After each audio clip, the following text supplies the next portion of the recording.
அதெல்லாம் அப்படி இல்ல சார். இப்ப என்னன்னா முதலமைச்சர் இல்லாத சமயத்துல அது முதலமைச்சரை கூட விட்டுருங்களேன், ஒரு அமைச்சர் எந்த நிகழ்வு வேணாலும் போய் கலந்துக்கலாம், அரசு சார்ந்த விழால அதுக்கு அவருக்கு எல்லா உரிமைகளும் இருக்கு.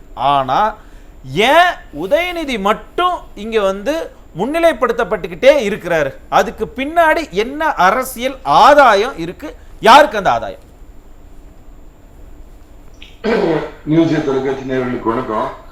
இது என்ன மனோஜ் புரியாத மாதிரி கேக்குறீங்க? அரண்மனை ரகசியம் அங்காடி பரிசுன்னு சொல்லுவாங்க. அந்த மாதிரி because of he son of M K. Stalin. அதாவது திமுக ஒன்றும் சங்கரமடம் இல்ல அப்படின்னு ஒரு காலத்துல கதை எல்லாம் சொன்னாங்க அந்த கட்சியில. அது ஒரு முன்னோக்கி இன்னொரு வரலாற்று ஒரு சொற்றோட சொல்லிட்டு போனா சரியா இருக்குன்னு நினைக்கிறேன். திமுகவுல புரட்சி தலைவர் அவர்களை கூட வச்சுக்கிட்டு அன்னைக்கு 2வது இடத்துக்கு வந்திருக்க வேண்டிய நெடுஞ்செழியனை புறந்தள்ளிட்டு அந்த இடத்த கருணாநிதி அவர்கள் பிடிச்சப்ப ஒரு மூத்த தலைவர் அன்னைக்கு சொன்ன வார்த்தை, கருணாநிதி என் தலைவன் என்றால் என் மனைவியே என்னை மதிக்க மாட்டா அப்படின்னு சொன்ன சுயமரியாதை உள்ள ஒரு கட்சி அது. பாத்தீங்கன்னா அதுக்கப்புறம் தான் இவர் சொன்ன அந்த பிரபலமான வார்த்தை, இது சங்கரமடம் அல்ல அப்படின்னாரு. ஒண்ணு தெரிஞ்சுக்கங்க மனோஜ், அவங்க மீடியாவில என்ன பேசுறாங்களோ அதுக்கு அப்படியே ஆப்போசிட்டா நடக்கும். அதே மாதிரி இப்ப முதலமைச்சரா இருக்கிற ஒரு 4 ஆண்டுகளுக்கு முன்னாடி ஒரு பிரபல தொலைக்காட்சி பேட்டி கேட்டப்ப, என்னை தவிர என் குடும்பத்திலிருந்து யாரும் அரசியலுக்கு வரமாட்டார்கள் சொல்லி முடிச்சாரு. அடுத்த 6 மாசத்துல அரசியலுக்கு வந்தாங்க. இந்த நீங்க ஒரு வார்த்தை கேட்டீங்க, மக்கள் எப்படி ஏத்துக்கிறாங்க அப்படிங்கிறப்ப, தமிழகத்துல இருக்கிற இந்த 2 பிரதான கட்சிகளையும் நான் கொஞ்சம் கம்பேர் பண்ணி பாக்குறதுங்கிறது என்னால தவிர்க்க முடியலைங்க. 2 பெண்களை முதலமைச்சராக்கியது அதிமுக ஜானகி அம்மா, ஜெயலலிதா அம்மா. 2 ஓபிசிக்கள் பன்னீர்செல்வம், திரு எடப்பாடி பழனிசாமி போன்ற ஓபிசிக்கள் முதலமைச்சராக்குறது அதிமுக. சிறுபான்மை கிறிஸ்தவர் PH பாண்டியன் அன்னைக்கே சபாநாயகர் ஆக்குறது அதிமுக. பட்டியலினத்தை சேர்ந்த மரியாதைக்குரிய தனபால் அவர்களை சபாநாயகராக்கி அழகு பார்த்து அம்மா அவர்கள் அவைக்குள்ள வர்றப்ப பாத்தீங்க அப்படின்னா அம்மா உட்கார்ந்து இருக்கிறப்ப சபாநாயகர் வந்தானா அம்மாவே எந்திரிச்சு அவருக்கு மரியாதை செலுத்தின அளவுக்கு ஒரு பட்டியலினத்தை சேர்ந்த தனபாலுக்கு மரியாதை கொடுத்து அழகு பார்த்தது அதிமுக. அதே சிறுபான்மை சமூகத்தை சேர்ந்த இன்னைக்கு ஆட்டோவில் பயணிக்கிற தமிழ் மகன் உசேன் என்ற ஒரு ஏழை முஸ்லீமை பார்த்தீங்கன்னா அந்த கட்சியுடைய அவைத்தலைவரா வச்சு அழகு பார்க்கிறது அதிமுக.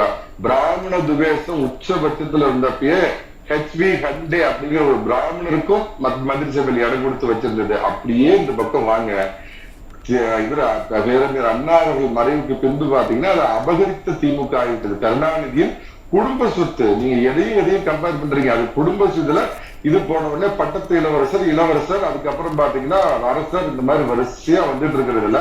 அவங்க என்ன பண்றாங்கன்னா ஆழம் எல்லாம் பாக்கலீங்க.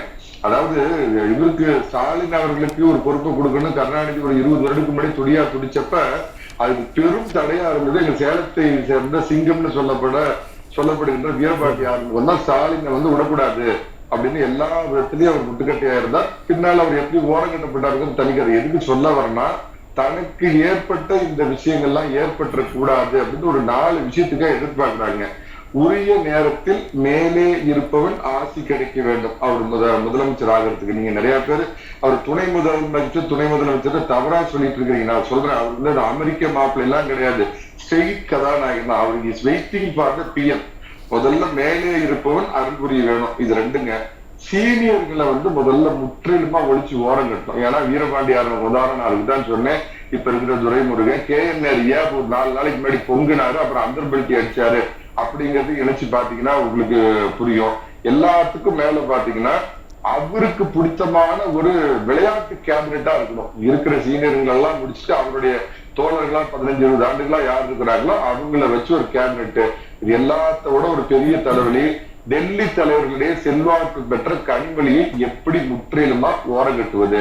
இதனால என்னன்னா, தன்னுடைய மகன் முதலமைச்சரா வர்ற வரைக்கும் காபந்து முதல்வராக ஸ்டாலின் இருந்து கொண்டிருக்கிறார்.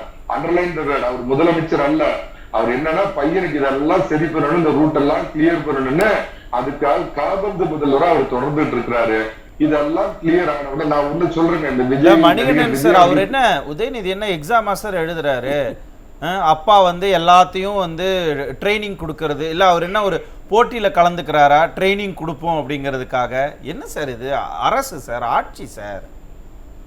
ஒரு முக்கியமான விஷயம், உங்க டிவி நான் வெளியிருந்து பேசுறதுனால உங்க டிவி ஸ்க்ரோலிங்ல இப்பதான் பார்த்தேன் சார். இவரு சிறப்பு திட்ட இது பிளஸ் விளையாட்டுத்துறை அமைச்சர் மதுரையில போய் ரெவென்யூ அதிகாரிகளை இடமாற்றம் பண்ணி உத்தரவு போட்டிருக்காரு சார். இது வரைக்கும் தமிழ்நாடு அரசியல் கண்டுதான உங்க துறைக்கு சம்பந்தம் இல்லாத ரெவென்யூக்கு ஒரு அமைச்சர் இருக்கிறாரு, அந்த துறையில போய் இவர் ஆய்வு மேற்கொள்றாரா, மேற்கொண்டு பணியிட திருப்தி இல்லாதனால 4 பேரை வந்து பணியிடை மாற்றத்துக்கு உத்தரவிட்டு இருக்காருன்னு உங்க டிவியில இப்பதான் நான் ஸ்க்ரோலிங் பாக்குறேன். என்ன சார் எங்கேயாவது நடக்குமா? ஒரு பேச்சுக்கு கேட்கிறேன்.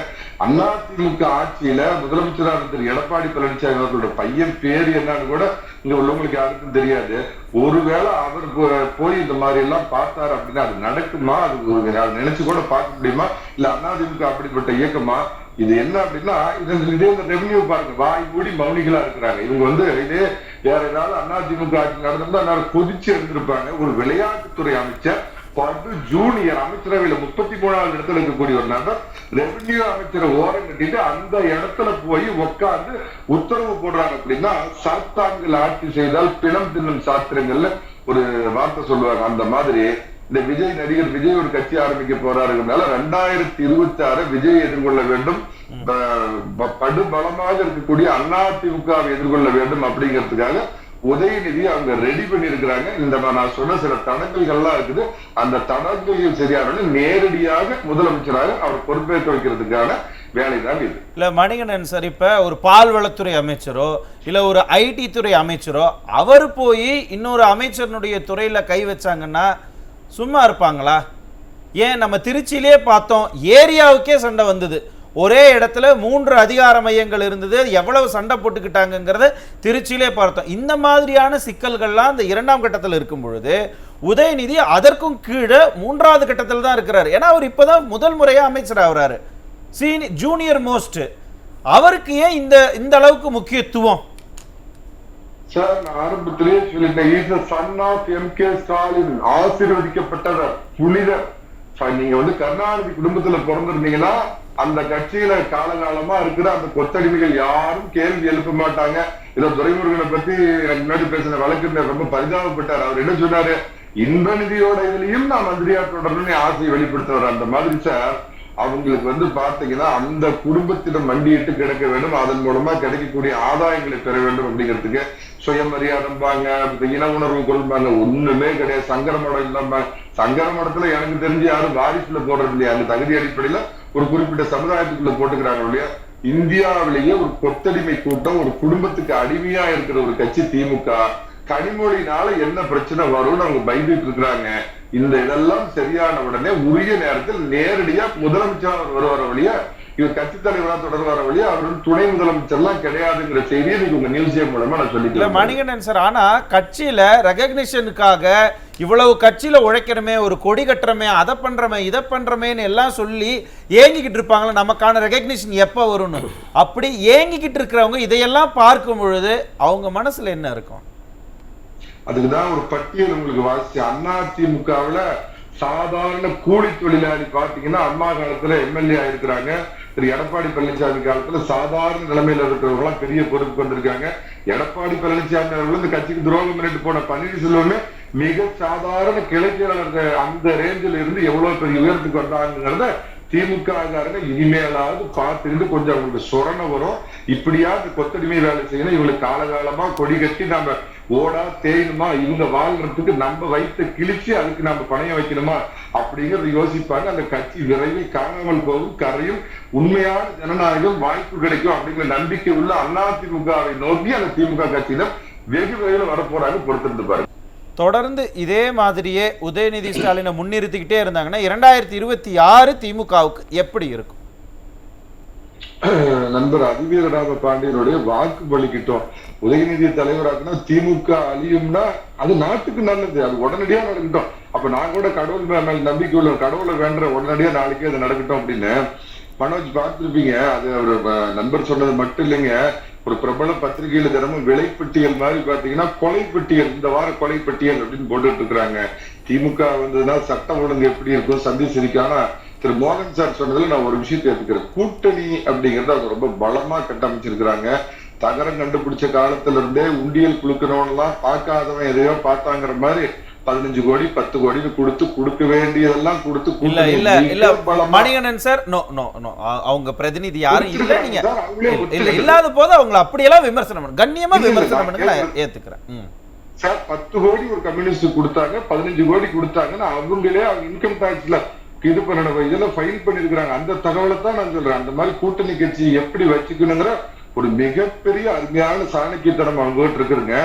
நானும் திரு அதிவீர ராமபாண்டியன் சொல்றதான் விரும்புறேன். ஓரளவுக்கு வருகின்ற 2026 வந்து 4.5 இல்லாத 7.5 மன்னிக்கணும் 7.5 இல்லாத 4.5 ஆண்டு நல்லாட்சி கொடுத்த எடப்பாடி பழனிசாமி வேண்டுமா, இல்ல திராவிட மாடல் ஆட்சி கொடுத்த ஸ்டாலின் வேண்டுமானா ஓரளவுக்கு மக்கள் அது ஒரு போட்டியா நினைப்பாங்க. ஆனால் அது நடக்காம 7.5 இல்லாத 4.5 ஆண்டு நல்லாட்சி கொடுத்த எடப்பாடி பழனிசாமி வேண்டுமா, எடப்பாடி பழனிசாமியின் அரசியல் அனுபவம் எத்தனை வருஷமோ அதுவே வயசா கொண்ட உதயநிதி உங்களுக்கு சிஎம்ஆ வேணுமான ஒரு நிலைமை வந்தா தமிழக மக்கள் அந்த இடத்துல விழித்துக் கொள்வார்கள். ஒரு சுனாமி ஏற்படும், இரட்டை இலை மலரும், உதயசூரியன் அழிந்து போகும்.